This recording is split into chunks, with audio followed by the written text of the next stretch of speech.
Season 2 of The Bad Batch has provided serious insight on how the lives of the clones were after the war. One small detail that caught my eye was the increasing number of clones that have facial hair in the season. Now, that might seem like a small detail, but think back to the Clone Wars. There wasn't a single clone that had a full, rugged beard. There was Captain Keeley, who had a small beard, and Fives, who had a small beard as well. But no clone grew their beard to the extent that Mayday and Slip did in The Bad Batch Season 2. And it's not just them. If you go back to Episode 7, The Clone Conspiracy, there's 2 other clones that also have beards in the crowd.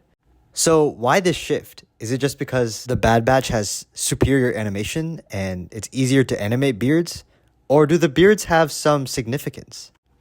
Personally, I think the beards have another meaning. I think it has to do with the lack of motivation that the clones have to be at their best when they know the Empire doesn't care for them. In the Clone Wars, they were pretty determined that their job was to defend the Republic. And the Republic sent them on missions that were meaningful and had value for the clones. Even if they were willing to let them die, the clones were held with honor and respect. At the end of the day, the Empire just did not care for the clones as much as the Republic did. And so the clones really don't give that much respect back to the Empire compared to what they did to the Republic. They don't have that same discipline and motivation to serve the Empire.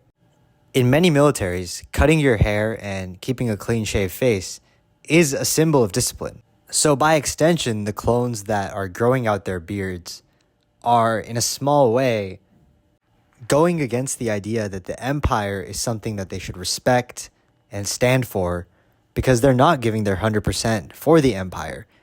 They're not fully on board.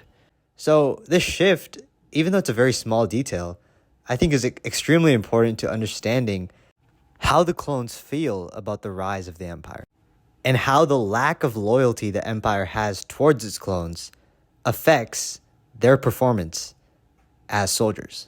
Well, let's just appreciate Mayday, Slip, and all these awesome clones that are rocking absolutely amazing beards.